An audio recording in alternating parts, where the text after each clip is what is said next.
कोलकाता में lady doctor के साथ हुई हरकत ने पूरे देश को झकझोर के रख दिया है। इस दरिंदगी के बाद पूरा देश एकजुट होकर आवाज उठा रहा है। कोलकाता की सड़कों पर लोग प्रदर्शन कर रहे हैं, लेकिन जिस तकलीफ और दर्द से पीड़िता का परिवार गुजर रहा है, उसे शायद ही कोई समझ सकता है। पीड़िता के माता पिता पर क्या बीत रही होगी, इसका अंदाजा लगाना भी मुश्किल है। इसी बीच पीड़िता के पिता का बयान सामने आया है। पीड़िता के पिता ने कहा कि उन्हें कॉलेज से शिकायत है। उनका कहना है कि पूरी 7 घंटों की ऑन ड्यूटी में उनकी बेटी को किसी ने नहीं खोजा। पीड़िता के पिता ने कहा, हाँ, कॉलेज से उसको थोड़ा शिकायत था, इसलिए पूरा डिपार्टमेंट सस्पेक्ट में है। 7 घंटों तक ऑन ड्यूटी मेरी बेटी को किसी ने नहीं खोजा, किसी को उसकी जरूरत नहीं पड़ी। कभी कभी उसको दिन में खाना भी नहीं मिलता था।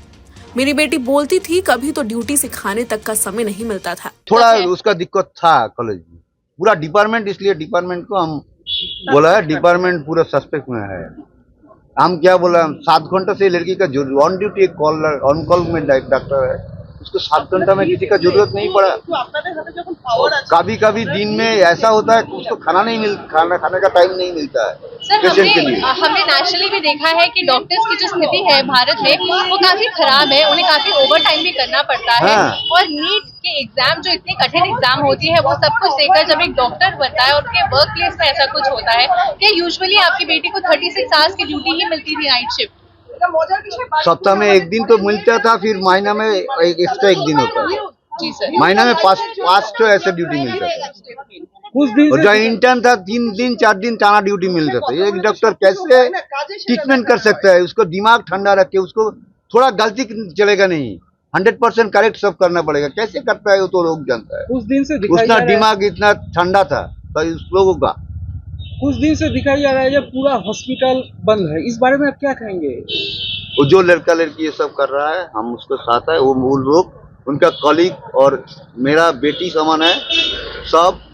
मेरा बेटी का कुछ आत्मा में शांति मिले, उसका भी कोई प्रोटेस्ट मिले, इसलिए कर रहा है। आरजीकर हॉस्पिटल में जो भंगचूर हुआ है, इसका बारे में कुछ हम नहीं जानता है, हम कुछ नहीं बताए। ममता बनर्जी आज भी बोला है कि मैंने 1 हफ्ता टाइम मांगा था, इससे पहले सीबीआई को दे दिया गया। इस बारे में आप क्या कहेंगे? देखिए, हम लोग का लगा कि सोचे कि हमें देना चाहिए, इसलिए हमने देना है, दीजिए। और क्या, बस। सीबीआई से और बात हुई है क्या? एक दिन बात हुआ, कल आया था। क्या बोला? वो सब बोला जो इसका विचाराधीन विषय, ये बोलना का बाहर में अच्छा नहीं है, बोलने का माना भी है। वहीं पीड़िता के पिता ने बताया कि मेरी बेटी उस दिन सुबह करीब 8-10 बजे ड्यूटी के लिए निकली थी। वो ओपीडी में थी और आखिरी बार रात करीब 11-15 बजे अपनी माँ से उसने बात की थी। सुबह जब मेरी पत्नी उसे फोन कर रही थी तो उसका फोन बज रहा था, लेकिन किसी ने फोन नहीं उठाया। तब तक मेरी बेटी की मौत हो चुकी थी। चिंता की बात यह है कि सुबह 3 बजे से सुबह 10 बजे तक किसी को उसकी जरूरत नहीं पड़ी, जबकि वो ऑन ड्यूटी डॉक्टर थी। ड्यूटी में गया था, 8:10 से घर से निकले। उसको ओपीडी था हॉस्पिटल में, ओपीडी करके रात डाउन देना पड़ता है। वो 5-6 बज जाता है का काम करने के लिए। 5 बजे माँ के साथ बात हुआ था, फिर 11:15 का टाइम में भी माँ से बात हुआ था। वो बोला जी हम लोगों का 4 आदमी का खाना आया है, हम लोग खाना खा रहा है, आप लोग खाना खा के सो जाइए। तो ऐसे ही बात होता था। सुबह में हम घर में नहीं था, हम काम में था। वो लड़की मेरा माँ को उठकर माँ को फोन किया था। माँ बार बार फोन कर रहे थे, फोन रिंग हो रहा था, लेकिन कोई उस टाइम तो मेरा लड़की गुजर ही गया है। हमको सबसे अच्छे बता दें कि पहले पीड़िता के परिवार को बताया गया कि उसने आत्महत्या कर ली है। हालांकि बाद में पता चला कि उसके साथ बलात्कार किया गया था और उसकी हत्या कर दी गई थी। शव परीक्षण में कई जगहों से खून बहने सहित गंभीर चोटें और जननांगों पर यातना का संकेत देने वाला गहरा घाव पाया गया।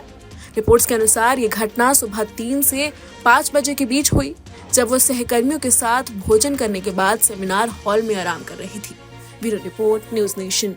न्यूज नेशन अब व्हाट्सएप पर खबरों की ताजा अपडेट के लिए न्यूज नेशन के इस QR कोड को स्कैन करें।